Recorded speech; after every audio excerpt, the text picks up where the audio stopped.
Hey there, I'm Josh, and today I'm going to be just joshing around with this Ultimate Justice League Batmobile.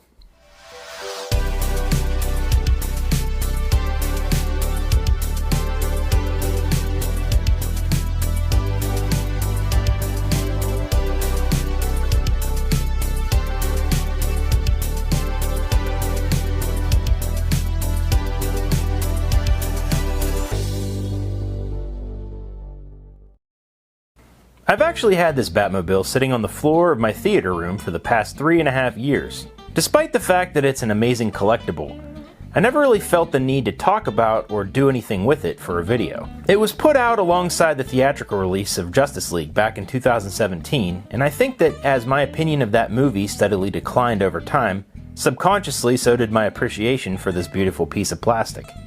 Well, that all changed on March 18th. When a little film called Zack Snyder's Justice League was unleashed on the world. So I only saw it fitting that since we finally got to see the ultimate version of Justice League, that I would finally talk about and spruce up this Ultimate Justice League Batmobile. Let's get started. This Batmobile is hands down, by far, the coolest collectible I've ever bought. Not only does it have an amazing amount of accurate details, but it is positively packed with features.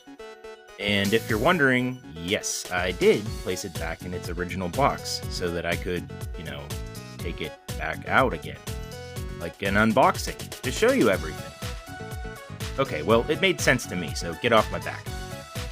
Anyway, in with the accessories is this Batman figure, which is fine, kind of bland, but it'll look a whole lot better after I'm done. There's some slight assembly required for the spoiler panels and the weaponry.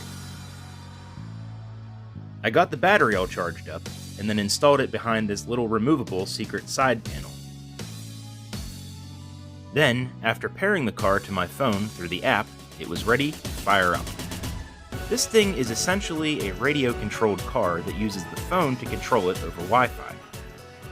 One super cool feature is the live view video camera that actually has an augmented reality view through the app to make it feel like the weapons are actually firing, including the main cannon, miniguns, and the missile launchers. It also has the ability to change height between cruising and battle modes. You can raise and lower the main cannon too. You can see there is a bit of latency to the control response, but it's not nearly as pronounced as it seems in the video feed from the app. The lights can be turned on and off as well. Another awesome feature is the rear exhaust smoke. There's a small reservoir that holds the included smoke solution, and the mechanism is essentially a mini fog machine or like an e-cig. You can turn the smoke on and off, and it even has a nice red glow. I figured I'd go ahead and rev it up a little bit so you can hear the engine sounds as well. All in all, this thing is packed with features, and it is quite the cut above any other collectibles that I've bought. Now, let's do some customizing to this thing. The first step was to redo the missile launcher. I primed it and then sprayed on a coat of antique bronze paint. This was the closest shade that I could get to match the rest of the body. Next was to start adding some weathering. For this, I decided to change up my approach a bit.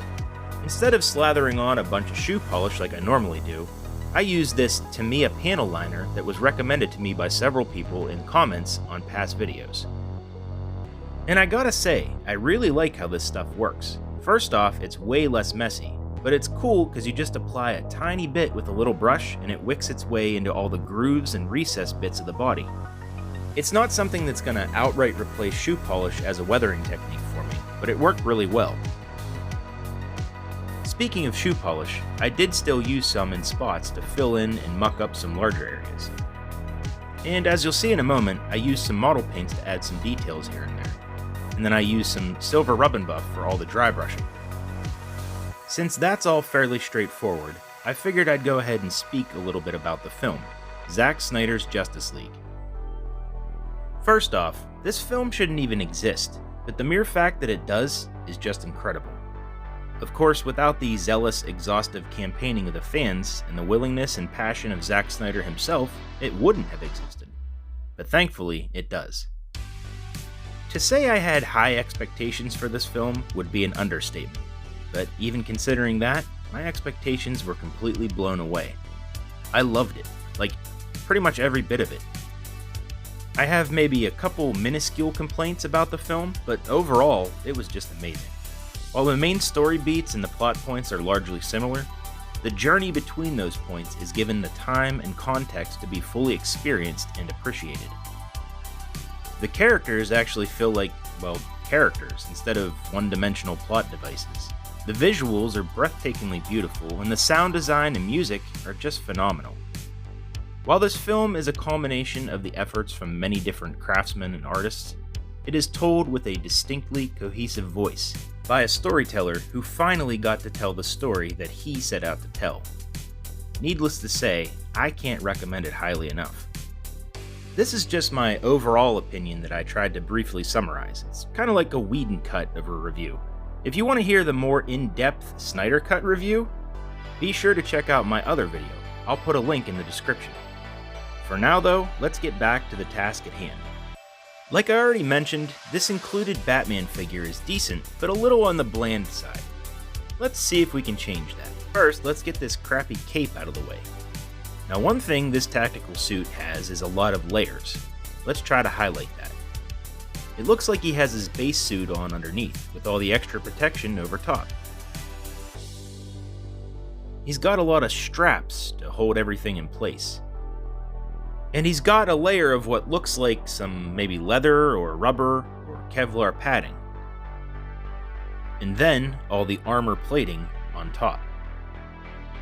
While this isn't exactly my favorite Batman suit ever, mainly due to the goggles, I really like that it seems like the next iteration of his armor suit from Batman vs. Superman.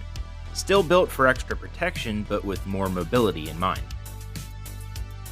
You know, I briefly thought about gluing and filling in everything to make this figure like a statue, similar to what I did with the Big Fig Batman before, but I still wanted this one posable to put into the Batmobile, so I quickly dismissed that idea. I apologize, but I somehow screwed up the recording of painting the gold accents, but here they are regardless. I tried to clean up the paint job on his face a bit, and then I added some scruff and lip color, again in a similar way to how I did it with the other Batman video. For the scruff, I once again used eyeshadow, and the lips are just a more pinkish hue of the flesh color. It's probably not my best work, but it's definitely an improvement. Next, I added shoe polish for some weathering. I coated the entire figure, well, everything except the face, but I didn't go too crazy with it. Once that was done, I started on the cape. I used some leftovers from that same material that I used for that other figure.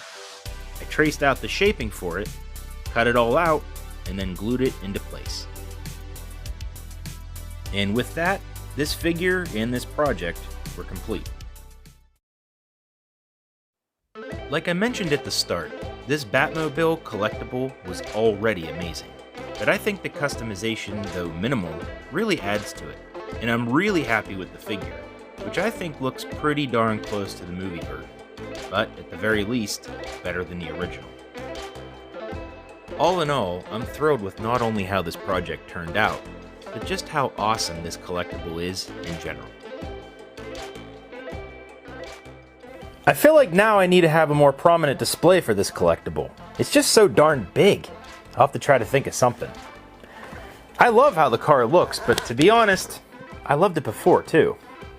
I think the Batman figure is quite the improvement, and actually now looks like he belongs with the car. But what do you guys think? Let me know in the comments below. I hope you enjoyed this video, and if you did, hit that thumbs up button, and maybe share it with some friends. And be sure to check out my full review of Zack Snyder's Justice League. That's it for this one. Thanks for watching, and I'll see you next time.